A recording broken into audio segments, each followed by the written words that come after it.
There are many audiophiles who love the sound of vintage speakers with huge paper-based drivers. That's why some manufacturers continue to produce their legendary models for decades, like JBL and its 4367 passive studio monitors, which have long been used successfully at home. And other companies, based on the best models of the 70s and 80s, built updated versions, but as close to the originals as possible. A great example of this method is the Divine Klipsch Forte 4. However, there is a small peculiarity. All such speakers are very expensive. Great and cozy vintage sound can be found at a much more pleasant price. For instance, in the catalog of the German Magnat. Next to me are the flagships of the Transpuls series, Transpuls 1500, giant and affordable. Hello everyone, this is Pultelectronics and me, Dico. Let's go!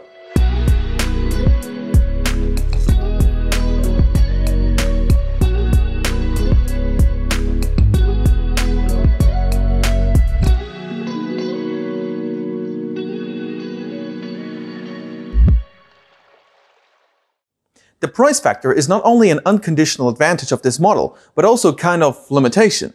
Transpuls 1500, although close in size, concept and appearance to the mentioned JBL 4367 or Klipsch Forte, are structurally simpler. There is no natural veneer in the trim, no sheep's wool in the grille fabric, and you won't find high-end compression drivers under the grills.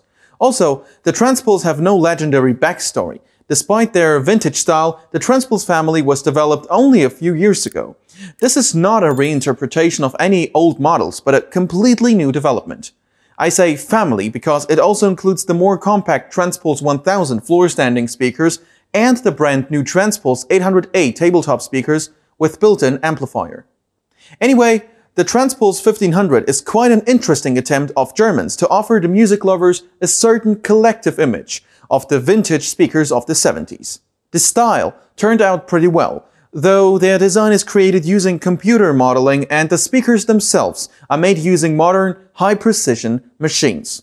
But the Transpuls 1500 owners know for sure that they didn't overpay for expensive handwork, legendary brand, and some backstory. My point is that if the spirit of that era and the sound of that era are important to you, the Transpuls 1500 is definitely worth considering.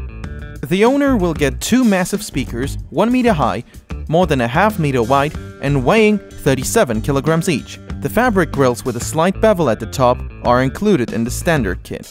But who will want to hide with them gigantic low-frequency drivers with a diameter of 38 centimeters with a paper cone with a vintage suspension?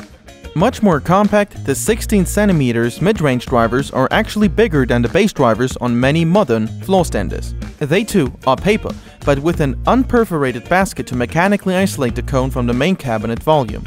High frequencies are handled by 1-inch dome tweeters mounted in pairs and horns.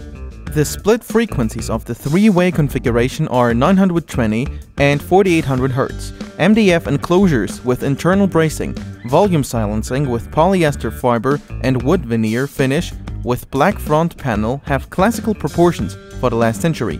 The width is greater than the depth. The acoustic design is not a bass reflex at all, although there are ports on the front panel that are very similar to a phase inverter.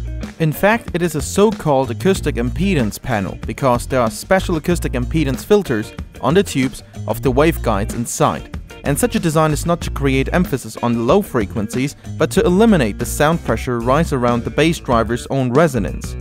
Anyway, this acoustic design allows not to observe the minimum gap of half a meter between the speakers and the wall, as it is the case with the Klipsch Forte, with its rear passive radiator.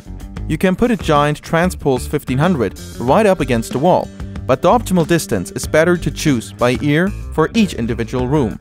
It is interesting that two speakers for each pair are exactly the same. The mirror layout of the drivers doesn't apply here. The speakers are mounted on fixed MDF pedestals, but as in the case of the Klipsch Forte, the transmission of the mid-range and treble is more detailed and natural if you slightly tilt the speakers back by putting something suitable under the front support. For instance, two erasers, provided that you listen to music while sitting in a standard chair. If you are leaning back in a low chair, it is not necessary to correct the angle of the speaker's acoustic axis vertically. As for the character of the sound, it is really close to the best representatives of this segment. I'm talking about the character in general. However, in terms of resolution and accuracy of the timbres of instruments and voices, these giants are simpler. But this could have been expected in Advantage, because these speakers are several times cheaper. Despite the huge bass drivers, these speakers do not tear up the body with killer bass, but deliver just enough so that it doesn't overshadow the middles and highs. The sound of the older Transpulses can be called balanced, but the scale of this sound is certainly impressive. The dynamic bursts don't make the speakers strain. It's as if you're driving a sports car at a walking pace.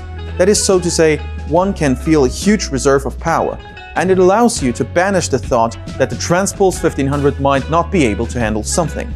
But don't look at the 95 decibel sensitivity. These speakers need a good amplifier. Not necessarily insanely powerful, but definitely of high quality, and the Transpuls owner must love listening to music at above average volume.